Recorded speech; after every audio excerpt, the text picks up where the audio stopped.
everybody, Guitar Shop TV is coming to you today from the one and only Rock and Roll Hall of Fame in Cleveland, Ohio, USA. And we're delighted today to be joined by Todd Mesek. Todd, welcome to Guitar Shop TV. Thanks. So happy you're here. Now, Todd, of all the exhibits in the museum, this one is particularly special. We're here in the Architects of Rock and Roll's exhibit on the second floor of the museum, and you really can't take a deep look at guitars without starting and ending with Les Paul. And Absolutely. he's really fundamental part of this exhibit, and it's been really a pleasure for us to have been able to engage with Les and hear the stories and understand the thought process that went through his head when he was actually creating the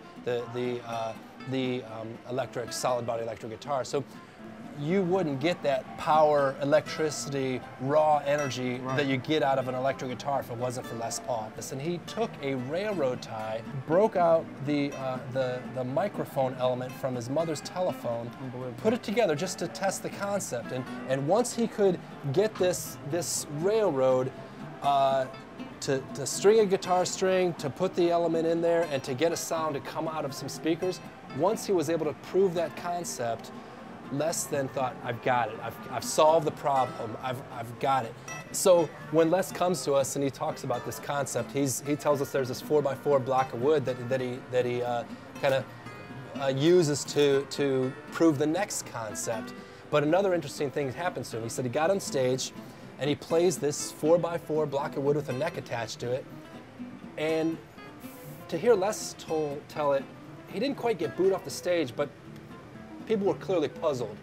At this point, the shape of the guitar is purely aesthetic, but people were uncomfortable seeing a guy play a block of wood, but when he put these wings on it, it was acceptable. People knew what he was playing. It wasn't a freak. So he continued to hone this concept, and you really kind of understand that Les was a genius beyond measure.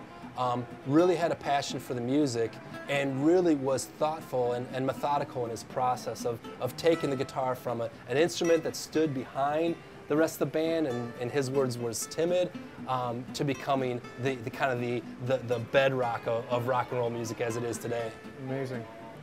Yeah, so Les is, again, he's kind of keeps honing it to something that resonates, to something that can be easily amplified, something that's practical to wear. Because even though the Les Paul is a heavier instrument than most, he needed to move from heavy, thick wood and steel to something that could actually be carried on stage or worn around your shoulders for hours on end. I guess this is the first solid body prototype, huh? Yeah, that's right. And you see that's kind of the defining look and more or less the look that we know from Les Paul today.